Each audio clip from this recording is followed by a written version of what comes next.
Oi pessoal, tudo bem? Nós temos o prazer pela Conage estar recebendo o Douglas para estar fazendo parte dessa entrevista que nós vamos estar realizando agora, falando sobre empreendedorismo, planejamento de carreira, o radar comercial, né? O radar do empreendedorismo. Então, gostaria, Douglas, que você se apresentasse, por gentileza, para todos que estão assistindo. Ok, muito obrigado pelo convite. Meu nome é Douglas Camilo. Eu gosto de usar a seguinte apresentação. Eu sou entusiasta da área de gestão de pessoas. Essa é a melhor colocação que eu gosto de usar em relação à minha apresentação. Por que entusiasta? É pela alegria, satisfação de tratar com gente.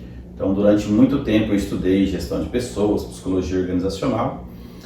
Trabalho com consultoria há muito tempo já quase 30 anos, já está para 28 anos aí, atuando como consultor empresarial e tudo mais. Também sou professor na instituição, na Unicesumar, né, disciplinas de plano de carreira, remuneração e benefício.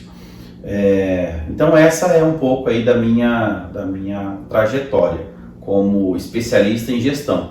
E fico muito feliz pelo convite em poder falar sobre empreendedorismo, que é algo extremamente importante para qualquer pessoa que deseja ter um bom rendimento, ter sucesso. E empreendedor não quer dizer nem patrão nem empregado, né? Então, fico muito feliz pelo convite e quero compartilhar aí com bastante informações e ajudar as pessoas que estão assistindo, né? A ampliar essa visão e conseguir acertar mais como empreendedor, né? Que bacana. Então, vamos começar. A minha primeira pergunta para você é, hoje em dia, as pessoas têm o interesse, né, a vontade de montar uma empresa, de virar, vamos dizer assim, o seu próprio dono e estar empreendendo. Só que aqui a gente vive uma situação difícil em questão de empreendedorismo, porque muitas vezes é difícil, você não consegue recursos. Qual que é a ideia que você dá primeiro para começar, para esse pontapé inicial? Ok. São coisas que eu vivi, né? Amargamente eu aprendi isso, então fica muito mais fácil eu orientar. Primeiro, quer ser empreendedor? O empreendedor ele tem uma característica assim de indignação com a renda que ele tem. Então ele fala assim, cara, eu quero ganhar mais. Então se eu quero ganhar mais, eu não vou ficar preso a uma CLT, uma convenção coletiva, a um piso salarial. Então a primeira coisa é uma indignação pessoal em relação ao retorno financeiro pela predisposição em trabalhar. Ok, perfeito. Agora, como ter sucesso, né? Como acertar mais? Primeiro, é necessário saber quais são os comportamentos necessários para ser empreendedor. Porque senão entra numa linha chamada imediatismo, urgência, falta de planejamento e aí começa a ter problemas. Esse é o pecado do empreendedor, é não saber como se comportar. Então, por exemplo, se eu vou trabalhar numa empresa como empregado, eu preciso ter aqueles comportamentos que são aceitáveis e permitidos pelo ambiente de trabalho. Se for trabalhar num banco, não vai ter as regras para trabalhar no banco, né? O que eu posso fazer, o que eu não posso fazer, como eu devo me comportar ou não. E o empreendedor, como deve ser os comportamentos empreendedores? Então, a primeira dica é conhecer os comportamentos. São 10 comportamentos. 10 comportamentos. Isso é um estudo feito pela ONU, né? E é aplicado pelo Sebrae, no Empretec, né, onde você pratica os comportamentos. E não é só saber os comportamentos, você precisa praticar sistematicamente. Por exemplo, se eu perguntar para você, Ademir, é importante planejar? O que você vai me responder? Com certeza. Aí se eu falar assim, você faz planejamento? Aí você vai falar assim, às vezes sim, às vezes não, não é? Se eu falar assim, é importante delegar tarefas? Com certeza. Aí você delega? Eu falo assim, às vezes sim, às vezes não confio nas pessoas. Então, uma coisa é eu saber, outra coisa é eu ter o comportamento na prática e repetir isso daí. Então, são 10 comportamentos e eu vou compartilhar alguns deles para dar um norte. Quais seriam os primeiros, né? Quais seriam os primeiros comportamentos para que você consiga ter alguma coisa? Então, o primeiro comportamento empreendedor é busca de oportunidades. Então vamos pensar num planeta que está mudando, os negócios estão mudando. A gente conversava aqui um pouco antes da nossa entrevista, e aí eu falava assim, não, o negócio é global. Sim. A ideia antigamente, local, eu falei, era do meu pai. Com certeza, antigamente era limitada. Era limitada ao vizinho, aos conhecidos, não. Os melhores negócios hoje se faz com pessoas desconhecidas, fora do nosso ciclo comum de amizade. Então, qual que é o primeiro comportamento do empreendedor? Busca de oportunidades. Mas, Douglas, como assim buscar oportunidades? É olhar para um problema global. Não é somente uma oportunidade para mim, mas uma oportunidade para resolver o problema de grande quantidade de pessoas. Entendi. E as pessoas não conseguem identificar isso. Então, por exemplo, o Uber. O Uber foi uma visão, uma busca de oportunidades para resolver um problema geral. Então, quando você olha, então você tem que olhar fora da caixa. E não para uma coisa muito limitada, porque senão fica o pequeno autônomo e não tanto o empreendedor. Porque o empreendedor, autônomo, empregado, profissional liberal são características diferentes do empreendedor. Sim. Então, o empreendedor ele busca sempre, né? Ele não está parado, né? Sim. Está ali. Sim. Então, assim, é importante ter clareza para isso. Busca de oportunidades. Então, olha para o mundo, observa um problema grande que ninguém está resolvendo e fala assim, cara, eu vou resolver esse problema. Então, busca a oportunidade. Perfeito. Então, eu dei um exemplo aqui de Uber, mas pode ser uma série de outros problemas aí. Eu estabeleci a minha visão em relação ao problema.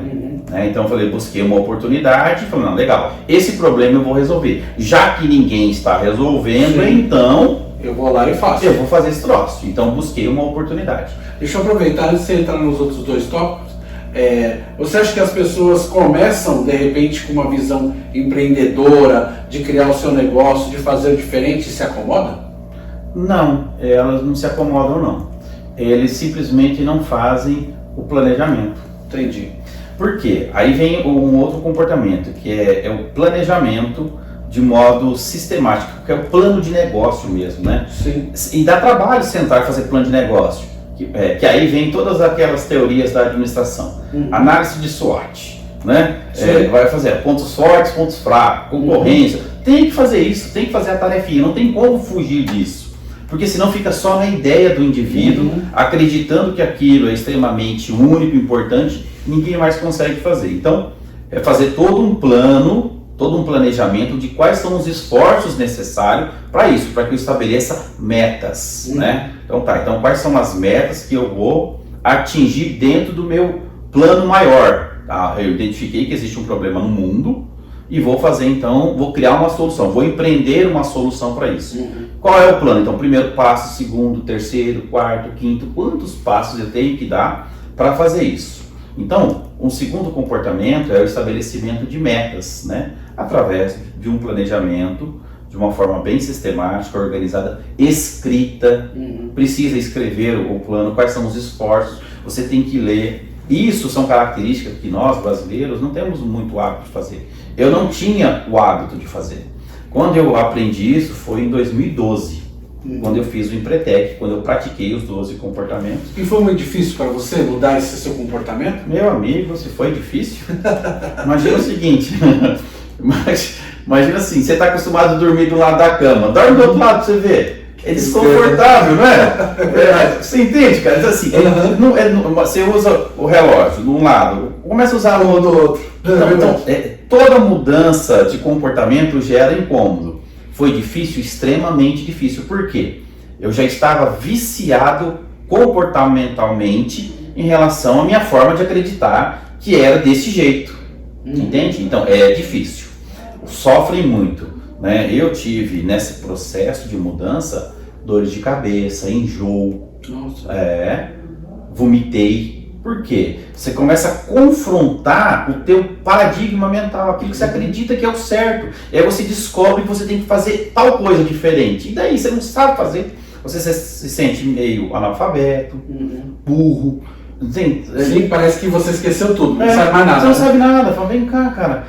Aí, mas por que acontece isso? Porque existe um choque dessa mudança. Fala assim, cara, é por isso então que eu não estou conseguindo ter sucesso. Porque eu não estou praticando. Então tá, vou buscar a oportunidade, depois estabelecimento de metas. Então são duas características muito fortes. Então quando a gente consegue organizar tudo isso, fica muito mais fácil atingir esses objetivos. Que bacana. E deixa eu ainda voltar, antes de a gente entrar no terceiro. o foco foi o seu combustível mais forte para você conseguir romper essa dificuldade? De você mudar o seu comportamento, voltar e fazer conforme tem as... O figurino, né? Isso. Diz o script, né? Sim, a palavra foco, ela se encaixa bem. A palavra determinação, desejo de continuar sendo empreendedor. Uhum. Já me falaram várias vezes assim, já teve gente que falou assim pra mim: Douglas, por que você não desiste, cara? Por que você não procurou um emprego? Eu falei assim, cara, eu trabalhei a vida inteira para ser empreendedor, meu amigo, eu não vou desistir agora. Sim. Então sim, eu assisti uma entrevista do Arnold Schwarzenegger, ele diz o seguinte: não tenha plano B. Porque senão você se acomoda, né? Você foge, tá ali atrás. Você foge, cara. Verdade. Aí eu nunca tinha escutado isso. Cara, eu tenho um plano A, o plano A é ser empreendedor. Acabou, meu amigo, o resto não importa. Eu serei empreendedor. Uhum. Agora, o que eu tenho que aprender para conseguir empreender certo? Empreender bem. Aí vem, lógico, o tempo, vem a maturidade, Sim. vem o ciclo de relacionamento, vem uma série de coisas em relação a isso, né? Que bacana. E aquele terceiro tópico que você colocou, qual que é? Pra gente, já tô aqui no gostinho já. Sim, pegou o espírito da coisa, né? Então eu falei a busca de oportunidades, né? O estabelecimento de metas. O outro é correr riscos calculados. Aí chegou num ponto que muitos vão olhar e falar assim, risco calculado? Mas se é risco, como é que eu calculo? Exatamente. Explica pra gente isso. Exatamente. E aí onde eu tinha dificuldade. Esse era um dos pontos que eu não praticava. O que é correr risco calculado? Cara, é cálculo mesmo. É planilhas, é você estabelecer ações, você fazer uma projeção de venda, de crescimento, de rentabilidade. E para fazer risco calculado, você tem que conversar com quem você não gosta muito, que é advogado, que é contador, que é consultor. Sim. Porque você precisa saber o que fazer. Porque o grande erro que eu percebi da maioria dos empresários que eu atendia como consultor é o dono da empresa cuidando da produção, cuidando do transporte, do carregamento, é o dia inteiro carregando caixa. Vem cá, que empreendedor é esse? É o funcionário escravo da empresa, é o dono escravo. Sim. Então eu cansei nas minhas consultorias, o dono não ter tempo para conversar coisas sobre planejamento, para calcular os riscos. Sim. Porque não tem tempo, tudo é mais importante, menos do que estar com o consultor. Aí o legal que entra dentro do que você falou, é o delegar, né? É o delegar. Ou você acredita que o teu funcionário vai fazer, ou então contrata outro. Sim, mas eu gosto de usar a seguinte expressão, as pessoas, geralmente quando eu faço a consultoria, eu pergunto assim, você prefere gente competente ou gente de confiança? Ou gente da família, né? Aí o cara fala assim, não, tem que ser gente de confiança. Aí vai ver, é a mulher, é o filho, é o irmão, ou seja, é da família. Sim. Né? Só que não tem competência. Uhum. E acaba fazendo um estrago gigantesco. Então, qual é o grande ponto? Eu gosto de usar os 3 Cs. Uhum. Eu gosto muito de siglas, né? Percebeu, né? Porque são esquemas para pensar. 3 Cs, que é confia, controla e confere. Eu confio em você, então eu preciso confiar. Sim. Deleto para você. Perfeito, então tem tal coisa aqui para fazer. Confiei em você. Segundo, eu tenho que ter o controle. Olha, então você vai fazer isso, desse jeito, dessa forma, que é o controle da ação. Sim. E o terceiro, você fez, deixa eu conferir.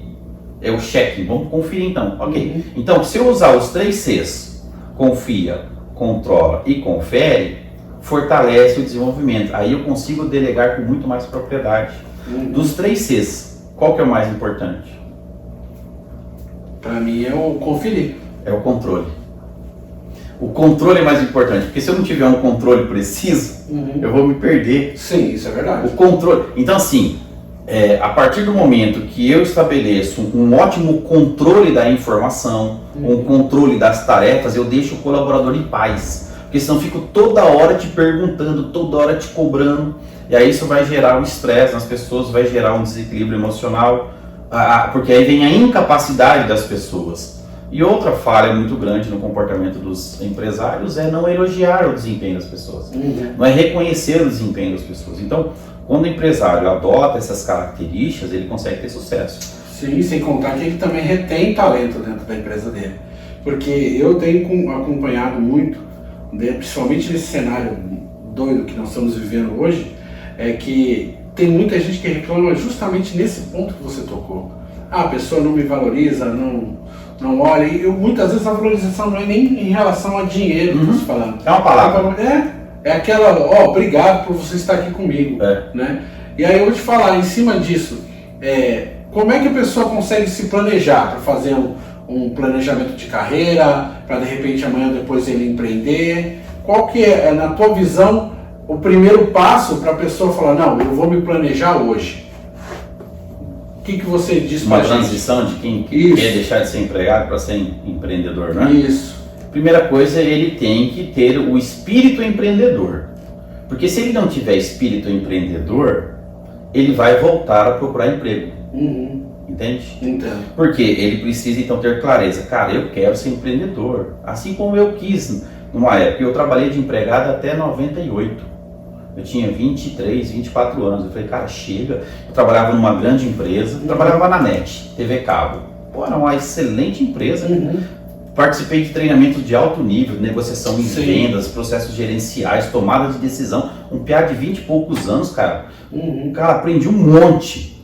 Só que vem cá, eu falei assim, eu tenho um plano de carreira aqui e tal, mas não, cara, eu quero ter o meu próprio negócio, quero fazer a minha empresa. Então, eu decidi então deixar de ser empregado. Então, se não tiver o espírito empreendedor, não vai dar certo. É necessário ter esse espírito empreendedor. Então, esse planejamento de carreira, de transição, se você que está assistindo, está ouvindo essa entrevista, você sente o desejo, falando, cara, eu quero ter meu negócio, não sei o quê, você já tem, então, esse espírito. Então, se você tem, então começa a seguir, a aprender quais são os comportamentos. Sim. Então, a primeira dica é se qualificar para ser empreendedor. Tudo passa pela qualificação. Então, não tem como eu ser alguma coisa e errar por não ter praticado isso. Sim. Eu errei muito, sabe? Em 2012 foi meu choque, que a minha ficha caiu, cara. Eu chorei, porque eu falei assim, cara, olha só o tanto de coisa errada que eu estou fazendo, porque eu cuidava, digamos, eu falei de um radar de 10 competências, que essas 10 competências, elas se dividem em diversas, que elas formam 30. Sim. 30 consolidadas que vão dar 10 competências. Eu falei só 3, e cada uma dessas, ela se divide em 3 ações para que eu faça, tenho busca de oportunidades. Então ela se divide em 3 tipos de comportamento para que eu tenha essa característica, entende? Entendo. Correr riscos calculados, mais 3 para que gere essa outra competência. Então, eu não praticava os 30. Entendi. Então, quando eu olhei para o meu radar, eu falei, cara, eu tenho que praticar o que eu não pratico. Então, por exemplo, não tem a ver com o comportamento empreendedor, mas a gente está usando aqui na nossa fala. Se elogiar pessoas me ajuda a ter sucesso nos negócios, então eu preciso elogiar pessoas. Sim. Mas eu não sei elogiar pessoas, eu só sei criticar, só sei reclamar, só sei desqualificar. Então eu preciso aprender como elogiar pessoas. E as pessoas reagem diferente. Nós falamos aqui agora há pouco, né? Nem sempre é dinheiro. Sim. Algum é reconhecimento, outros podem ser dinheiro, outros podem ser presentes, outros podem ser uma promoção, ou pode ser uma qualidade para o ambiente de trabalho. Então, se eu entendo que elogiar pessoas me ajuda a ter sucesso, por que eu não pratico? Entende? Sim. Porque eu não sei. Porque eu estou preso num velho paradigma de achar que elogiar estraga. Quantas vezes eu escutei empresários falando isso? Muito, eu ouvi muito também. Então, você vai escutar direto, porque isso é uma crença, sabe? Se elogiar estraga. Funcionário é tudo burro. Ninguém presta nisso. Eu quero a pessoa certa para minha empresa. Mas será que você é a pessoa certa para a tua empresa? Será que você é a empresa certa? Porque existem muitas pessoas certas no lugar errado. Eu quero a pessoa certa aqui, no lugar certo. Não é. Quem diz que a tua empresa é certa? A tua empresa não é atrativa, ninguém tem vontade de trabalhar aqui. Então, o empreendedor precisa olhar para a empresa dele de uma forma mais estratégica, macro, e não somente na operação carregando caixa. Olhar também para as questões do que deve ser feito, como deve ser feito, e fazer as pessoas fazer por ela. O grande ponto chave é o empreendedor delegar para que as pessoas façam para ele. E é uma verdade, porque eu lembro de um dos livros que eu procuro ler a respeito de liderança, a respeito de empreendedorismo, um dos autores falou que na empresa dele, para ele poder colocar alguém no cargo de liderança, de diretoria, ele coloca ele para trabalhar numa fundação, numa igreja, porque ali a pessoa vai seguir ele pelo espírito de liderança, e não por causa de medo de perder o emprego, ou porque vai acontecer uma sanção ou alguma coisa assim. Então, dentro disso, realmente o empreendedor ele tem que ter essa visão ampla, né? Exatamente. E outra coisa, o empreendedor, ele tem que contratar gente mais inteligente que ele. Porque é fácil ser empreendedor. Sabe o que é empreendedor? Eu já dei essas dicas uma vez. Mas é fácil ser empreendedor, você só tem que fazer a pergunta. Então, você tem que perguntar pro contador coisas sobre a contabilidade. Sim. Olha, eu quero que você me apresente qual a melhor forma tributária do meu negócio. E o contador tem que ser especialista para explicar para mim. E não eu entender. Que modelo você quer? Cara, eu não sei que modelo que eu quero. Eu quero o melhor, mais barato, né, dentro da lei para o meu modelo de negócio. Qual é? Então, fazer a pergunta. Sim. Então, o gestor comercial, como que o senhor quer que faz? Cara, eu quero que você desenhe a melhor estratégia de expansão para o meu negócio. Sim. Eu quero atender o mundo todo. Me apresenta o teu plano. Aí o processo de produção, que método você quer usar? Me apresenta qual que é o melhor método. Sim. Então, o empresário, ele entra numa posição muito confortável, que é fazer perguntas. Só que eles não fazem pergunta. O erro, sabe o que é? O empresário tem que ficar decidindo, ele centraliza para dizer o sim ou não. Ele, na realidade, ele já toma o projeto, já executa, né? Fica fácil até para outra pessoa, porque não adianta eu ficar com ciúme do time. Sim. Eu quero ter o melhor gestor operacional, o melhor gestor comercial e o melhor gestor administrativo. E delegar por eles, olha, vocês têm uma semana para me apresentar uma solução em relação a tal coisa. Use as melhores técnicas, me faça um plano, cronograma de começo, meio e fim, investimento, retorno, tchau. E pronto, cara. E deixo lá na empresa, porque eles estão preocupados com o meu projeto. E o patrão não, ele fica em cima, né? E é engraçado você falar isso porque todo empresário é medido pelo resultado.